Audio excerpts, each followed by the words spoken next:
The sun is not yet up.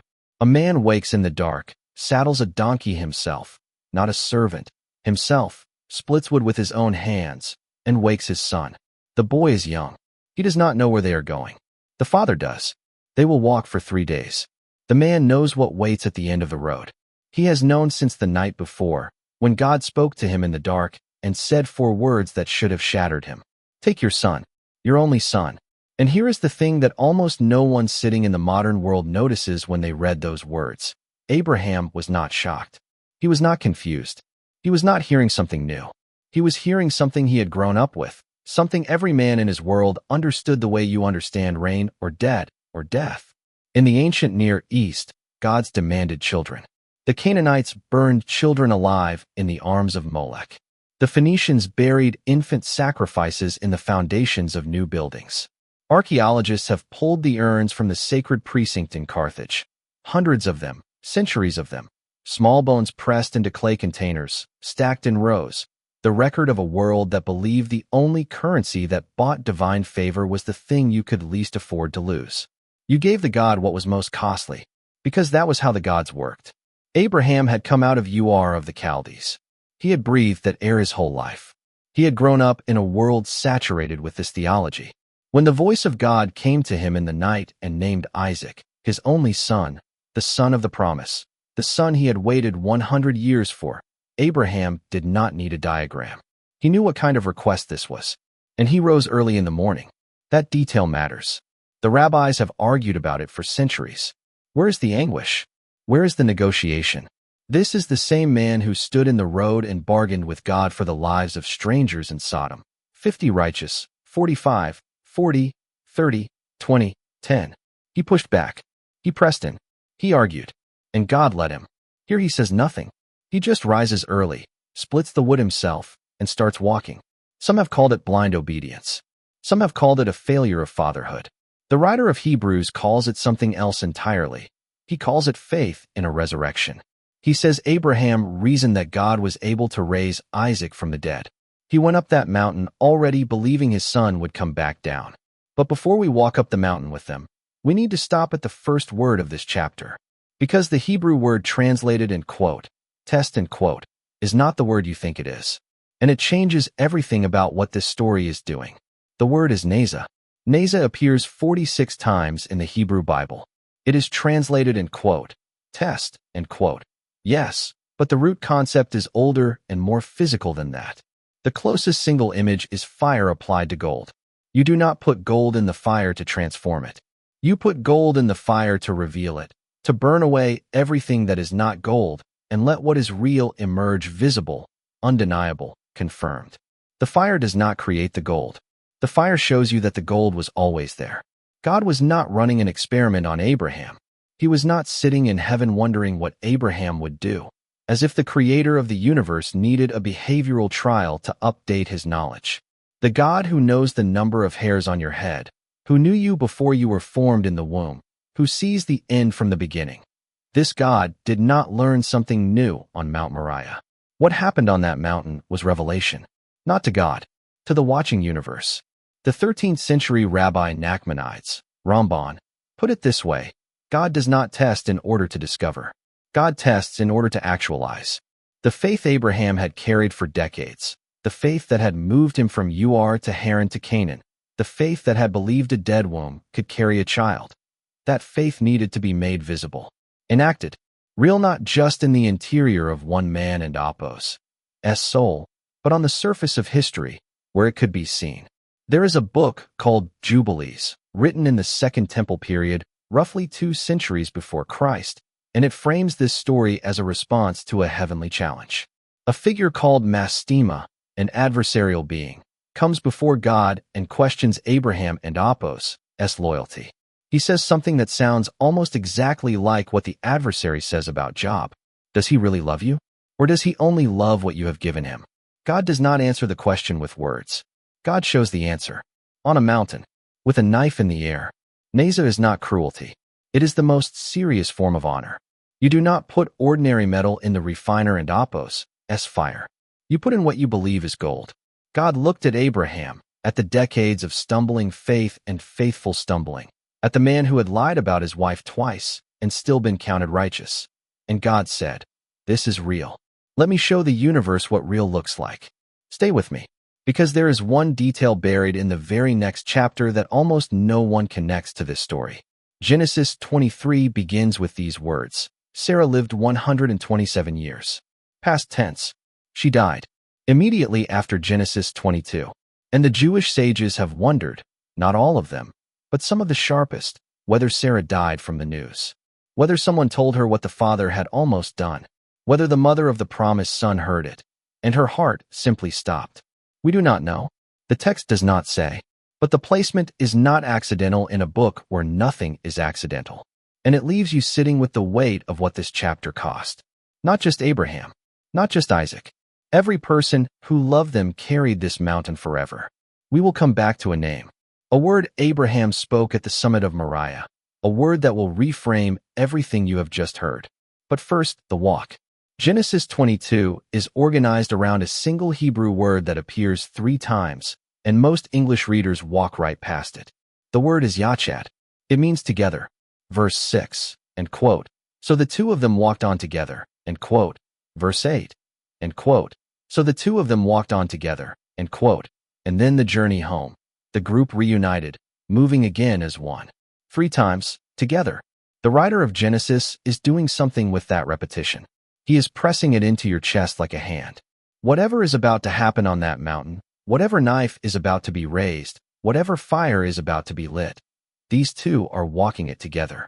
The Father and the Son, side by side, up the same path, toward the same altar. You can imagine what the silence sounded like between them.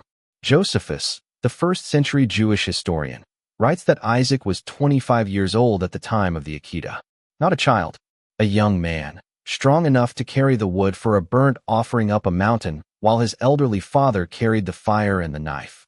If Josephus is right, and many scholars believe he is, then Isaac could have overpowered Abraham at any moment on that hillside. He chose not to. He walked willingly. And when his father bound him and laid him on the bundled wood, the text records it without drama. No struggle, no cry for help, no running. He went yachad, together, all the way to the altar. But before that, the question. It is the most devastating question in the entire Torah. They are walking. Isaac is carrying the bundle of wood across his shoulders, tied branches of acacia or oak, the weight of a sacrifice pressing into the back of a willing son. Abraham has the fire and the knife. And Isaac turns and says, "My father." And Abraham says, "Here I am, my son." That phrase, "here I am," in Hebrew Hineni, Abraham has already said it to God in verse 1. The same word, the same posture, total availability, unreserved presence. And now his son calls him, and he turns the same open face toward the boy. "Here I am. Whatever you need, I am here." End quote. The fire and the wood are here, end quote, Isaac says. End quote. But where is the lamb for the burnt offering? End quote. For 1,000 years, and that question still lands somewhere behind the sternum. A son asking his father, not with accusation, not with fear, but with the plain trusting curiosity of a child who has no reason to doubt. He is not suspicious. He is just asking. And in the asking is everything. The innocence, the trust, the total vulnerability of a son in the hands of a father who loves him more than his own breath. And Abraham answers, "God will provide for himself the lamb for a burnt offering, my son." In the King James, there is an ambiguity here that the Hebrew actually carries. God will provide himself the lamb. Not only provide for himself, provide himself as the lamb. It is a prophecy so precise it should stop you cold, because Abraham did not fully understand what he was saying, and yet he said it, on a mountain that would one day sit beneath a city called Jerusalem, on the same ridge where, 2,000 years later, a man would carry a wooden crossbeam up a different slope, and his father would not stop it. Here and Apos, that's what most people miss. Abraham and Apos, answer to Isaac is not a father stalling for time. The word he uses for provide, Yair, is the same root as the name he will give this mountain at the summit. He is not making up a reassurance. He is speaking from the deepest place in him, the place where 4 decades of walking with God had deposited a certainty he could not fully explain but could not deny. He believed God would see them through. He did not know how. He went anyway. The mountain has a name. God did not send Abraham to a random hill. He sent him to Moriah, and that word, in Hebrew, almost certainly shares its root with Yair and Ra and Apos. The verb to see. Moriah, the place of seeing, the place of appearing, the place where God looks and is looked upon. And here is where the geography does something remarkable. In 2 Chronicles, chapter 3, verse 1, Solomon begins to build the temple. And the text gives you the exact location, at Jerusalem, on Mount Moriah, where God had appeared to David. The same mountain, the same ridge.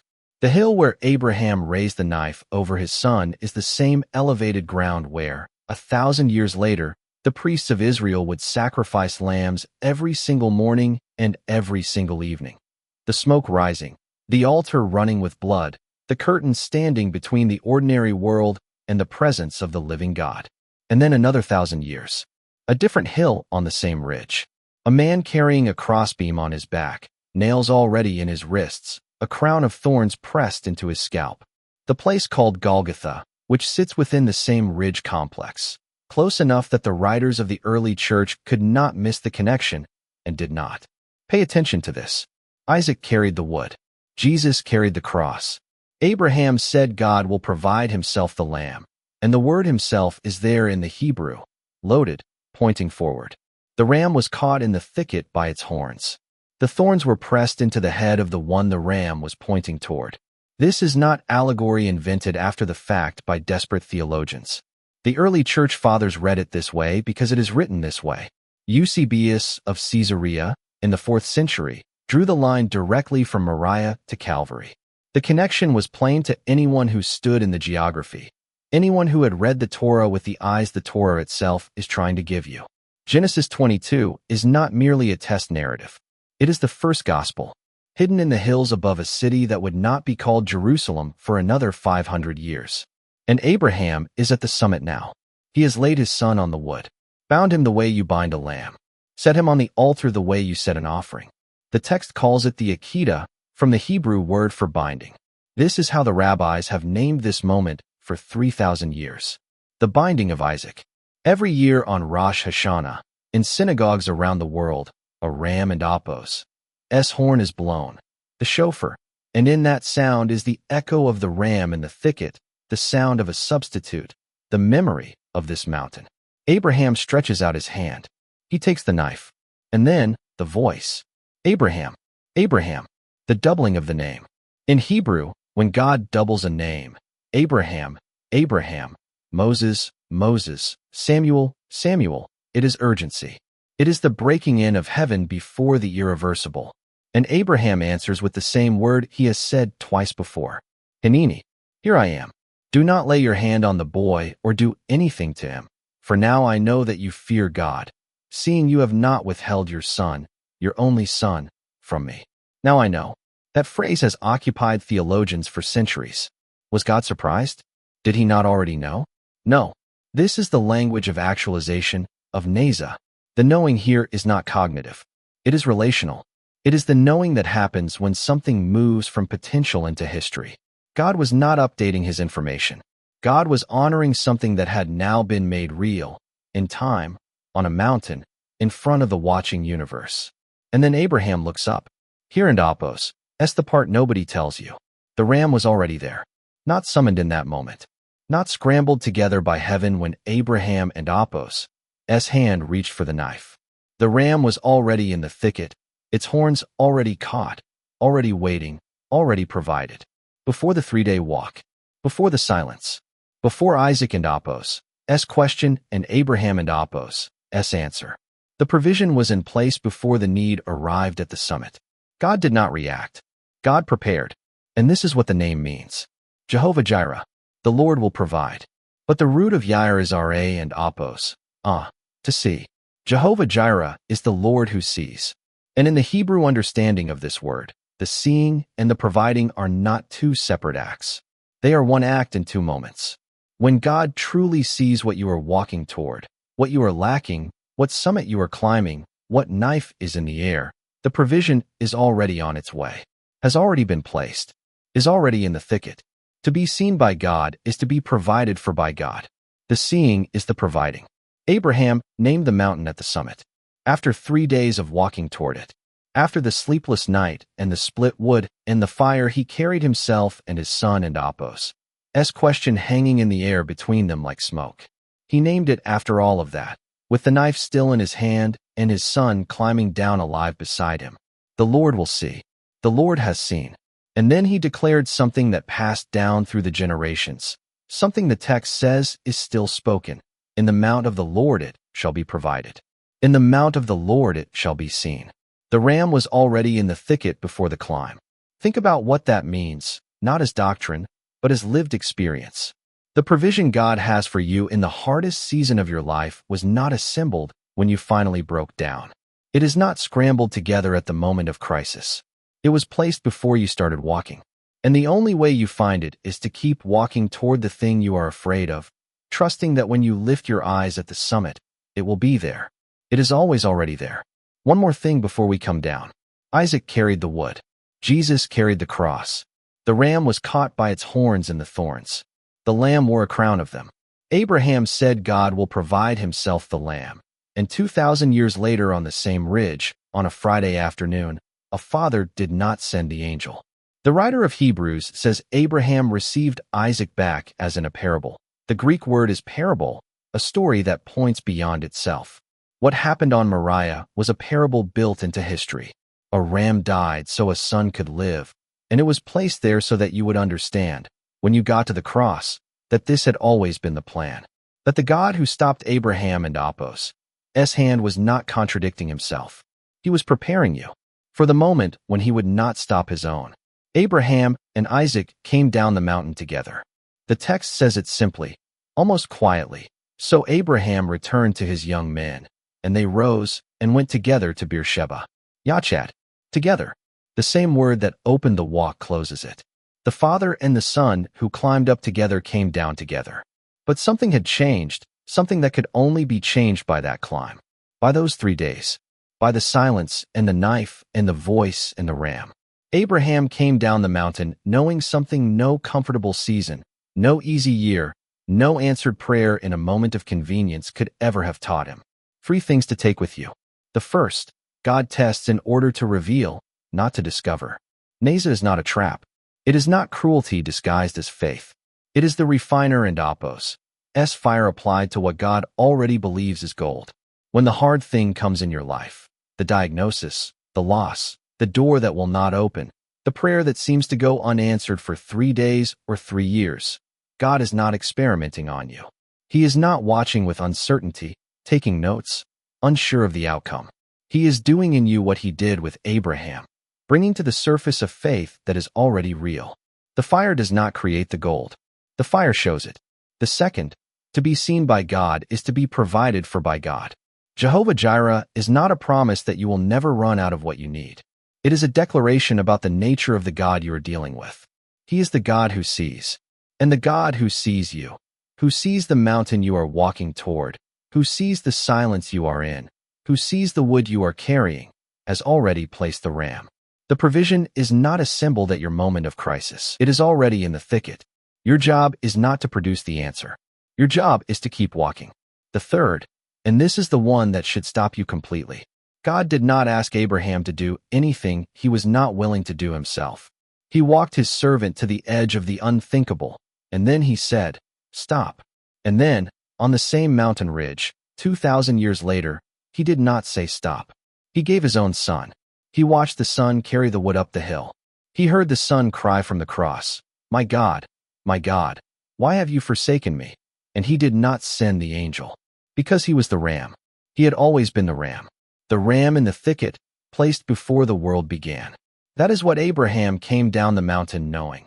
Not fully, not the way you and I can know it standing on this side of the cross, but in shadow, in outline, in the image of a son walking down alive from an altar where a substitute had taken his place. He came down knowing that the God who tests is the God who provides, that the God who calls you up the mountain has already bled on the mountain himself, that there is no hill he asks you to climb that his own son has not already stood on. If you are in the 3-day walk right now, if you are in the silence between the command and the summit, carrying the wood, not yet seeing the ram, this story was written for you. The ram is already there. You just have not reached the top yet. Keep walking.